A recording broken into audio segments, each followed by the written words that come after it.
Tempe busuk. Kalau misalnya nggak nebar disinformasi dan bikin headline yang tipu-tipu, nggak tempe busuk namanya. Diliatin. Jadi si tempe busuk itu kemarin posting nih berita kayak gini. Headline-nya dikasih Istana rekrut media homeless jadi mitra pemerintah. Seakan-akan nih media-media homeless yang selama ini posting di media sosial itu sekarang dijadiin tanda kutip ya buzzer pemerintah. Terus ini gue dapetin postingannya daripada seseorang yang namanya dicatut di sana. Nih postingan aslinya. Nih ya, lu bisa cari sendiri di Facebook nih, orangnya nulis kayak gini nih. Orang yang namanya dicatut yang dilingkarin kuning tuh. Kacau, WKWKWK. Padahal nggak ada nerima uang sama sekali. Ketemu pun enggak. Hampir semua kerjasama Ngomu 2 minggu terakhir ada akunnya. Nggak ada satupun dari pemerintah. Kecuali Danantara. Itu pun murni bahas laporan keuangan. Ini kan parah banget ya. Enak banget nyetot-nyetot nama orang tapi nggak tanggung jawab sama sekali. Emang media suka bikin gaduh, suka provokasi. Ini media anaknya Bapak Soros nih ya.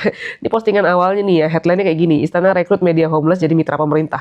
Seakan-akan media-media homeless itu diambil oleh pemerintah untuk jadi buzzer pemerintah. Ini kan parah framingnya ya kepada media-media homeless. Sedangkan nih setelah dikomplain oleh orang-orang banyak mungkin termasuk juga yang namanya dicatut, beritanya ganti yang paling atas tuh. Badan Komunikasi bertemu perwakilan homeless media.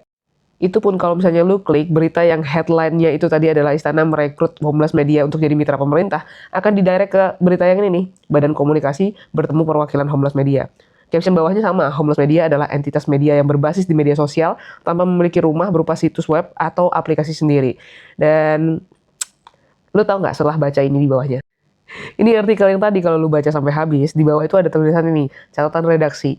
Artikel ini mengalami perubahan pada judul dan paragraf ke-1 pada Rabu 6 Mei 2026. Untuk memperbaiki akurasi, kami juga menambahkan paragraf ke-8 sampai 10 untuk memuat tanggapan dari Komite Indonesia New Media Forum. Mohon maaf atas ketidakakuratan dalam menyampaikan informasi.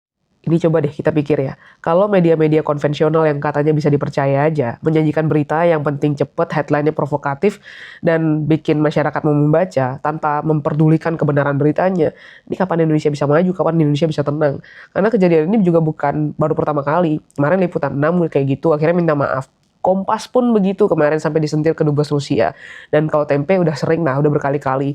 Jadi sebenarnya balik lagi kepada kita sebagai masyarakat, lihat berita yang ada, jangan langsung terprovokasi, kita baca utuh dulu, dan bandingkan, jangan dari satu media aja, dari media lain, apakah sama apa enggak.